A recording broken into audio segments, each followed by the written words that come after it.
بسم اللہ الرحمن الرحیم۔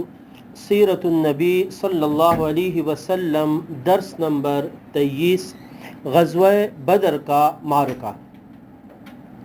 نبی اکرم صلی اللہ علیہ وسلم اپنے صحابہ کے ساتھ بدر کے مقام پر پہنچے۔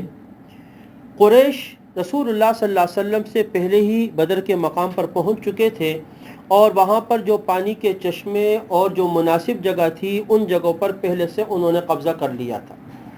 ان کے مقابلے میں صحابہ کرام کو جو جگہ ملی وہ تھوڑی سی نامناسب تھی، پتھریلی جگہ تھی جن سے پتھر ان کے پیروں میں دھنس رہے تھے، اور پانی بھی وہاں پر نہیں تھا۔ تو آپ صلی اللہ علیہ وسلم نے وہاں پر اپنی فوج کو اس طرف ٹھہرایا۔ اللہ تبارک و تعالیٰ کا کرنا ہوا کہ رات میں بارش ہو گئی، اور بارش ہونے کی وجہ سے چونکہ وہ ڈھلان سی جگہ تھی تو وہ جگہ پتھر وغیرہ سب صحیح درست ہو گئے، اور وہاں پر صحابہ کرام نے اپنے لیے حوض بھی بنا لیا، پانی کو جمع کر دیا۔ اس کے مقابلے میں جہاں پر مشرکین کی جگہ تھی پانی ٹھہر گیا تو ان کے لیے کیچڑ سی بن گئی، ان کے لیے مشکل ہو گئی۔ قرآن پاک میں سورہ انفال نے اللہ پاک نے اس بارش کا ذکر فرمایا، وَيُنَزِّلُ عَلَيْكُم مِّنَ السَّمَاءِ مَاءً لِيُطَهِّرَكُم بِهِ وَيُذْهِبَ عَنكُم رِجْزَ الشَّيْطَانِ وَلِيَرْبِطَ عَلَى قُلُوبِكُمْ وَيُثَبِّتَ بِهِ الْأَقْدَامَ۔ آپ صلی اللہ علیہ وسلم نے وہاں پر قیام کیا اور رات اس حال میں گزر گئی۔ جب صبح ہوئی تو رسول اللہ صلی اللہ علیہ وسلم تیاری میں لگ گئے۔ حضرت سعد ابن معاذ رضی اللہ تعالی عنہ آئے اور کہا کہ یا رسول اللہ، کیوں نہ ہم آپ کے لیے ایک خیمہ بنا دے، ایک چھپر لگا دے۔ چنانچہ بدر کے میدان میں ایک اونچی جگہ پر جہاں سے پورا میدان کارزار نظر آ رہا تھا اور آپ صلی اللہ علیہ وسلم ان سب کو دیکھ سکتے تھے، اس مقام پر رسول پاک صلی اللہ علیہ وسلم کے لیے ایک خیمہ نما جگہ بنائی گئی، ایک چھپر ڈال دیا گیا، اور بعد میں اس جگہ پر آج ایک مسجد تعمیر کی گئی ہے جس کا نام مسجد عریش ہے، جس جگہ پر رسول اللہ صلی اللہ علیہ وسلم کا خیمہ تھا اور آپ آرام فرما رہے تھے۔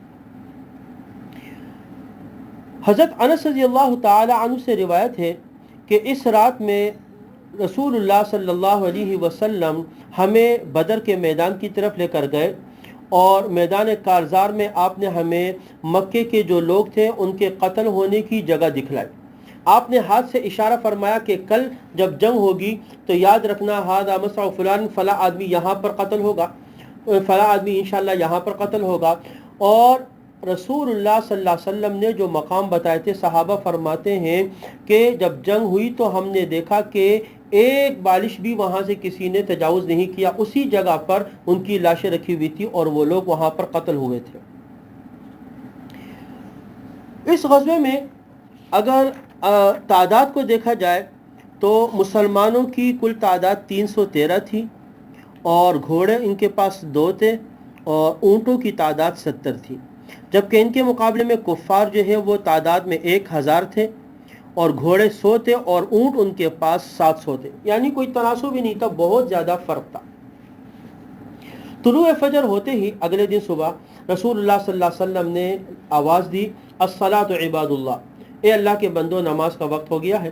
آواز کا سننا تھا کہ تمام کے تمام صحابہ جمع ہو گئے، اور رسول اللہ صلی اللہ علیہ وسلم نے ایک درخت کے پاس کھڑے ہو کر نماز پڑھائی۔ نماز سے فارغ ہونے کے بعد رسول اللہ صلی اللہ علیہ وسلم نے جہاد، اللہ کے راستے میں قربانی، اپنے نفس کو قربان کرنا اور اس کی ترغیب دی صحابہ کرام کو، اور اس کے بعد رسول اللہ صلی اللہ علیہ وسلم نے صحابہ کرام کو صفوں میں سیدھا کیا۔ کفار اپنی صفوں میں تیار ہو گئے۔ یہ رمضان المبارک سن 2 ہجری کی 17 تاریخ ہے، جمعے کا دن ہے۔ ایک طرف حق کی جماعت اور دوسری طرف باطل کی جماعت میدان میں جمع ہو گئی، جس کو قرآن نے فرمایا یوم الفرقان، یوم التقى الجمعان، اور اسی دن کو یوم فرقان کے حق اور باطل کے درمیان یہ جنگ ہونے والی تھی، یہاں پر یہ دونوں جمع ہو گئے۔ رسول اللہ صلی اللہ علیہ وسلم نے جب قریش کی لشکر اور صفوں کی طرف نظر ڈالی تو وہ بہت بڑی تعداد میں تھے، تو آپ صلی اللہ علیہ وسلم نے دعا مانگی کہ اے اللہ، یہ قریش کا جو گروہ ہے تکبر اور غرور کے ساتھ نکلا ہوا ہے اور مسلمانوں کے مقابلے کے لیے آیا ہے، تیری مخالفت میں آیا ہوا ہے اور تیرے بھیجے ہوئے پیغمبر کو جھٹلاتا ہے۔ اے اللہ اپنی فتح اور اپنی نصرت نازل فرما جس کا تو نے مجھ سے وعدہ کیا ہے، اور اے اللہ اس لشکر کو ہلاک کر دے۔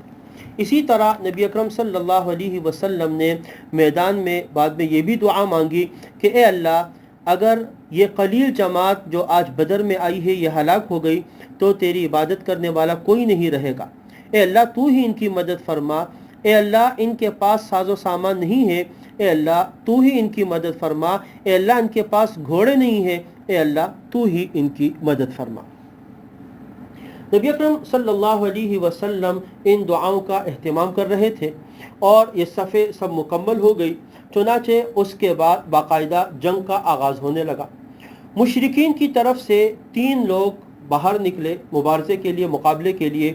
عتبہ بن ربیعہ اور اس نے اپنے بھائی شیبہ بن ربیعہ کو لیا اور بیٹے ولید کو، یہ تینوں باہر میدان میں آئے اور للکارا کہ ہمارے مقابلے پر کون ہے، اس اسلامی لشکر میں سے نکلے۔ مسلمان صحابہ کی طرف سے 3 لوگ نکلے، حضرت عبداللہ بن رواحہ اور 2 اور دیگر انصار تھے، یہ مقابلے پر میدان میں نکلے۔ عتبہ نے ان سے پوچھا تم کون ہو؟ ان لوگوں نے کہا ہم انصار کے گروہ سے ہیں۔ عتبہ نے کہا کہ ما لنا بکم من حاجتین، ہمیں تم سے کوئی مطلب نہیں ہے، ہم اپنی قوم سے لڑنا چاہتے ہیں۔ اور فوراً زور سے پکارا اے محمد ہماری قوم میں سے ہمارے جوڑ کے ہم سے لڑنے کے لیے بھیجو، جو مکے سے آئے ہیں ان کو بھیجے۔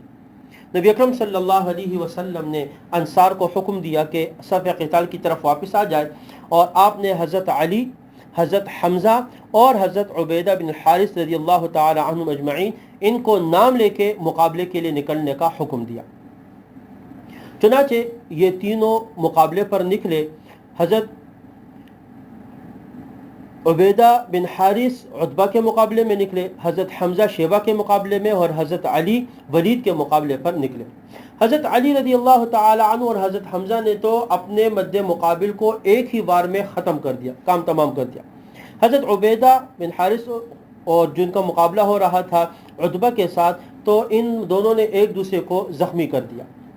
انہوں نے وار کیا، شیبہ نے حضرت عبیدہ کے پیر کو کاٹ دیا۔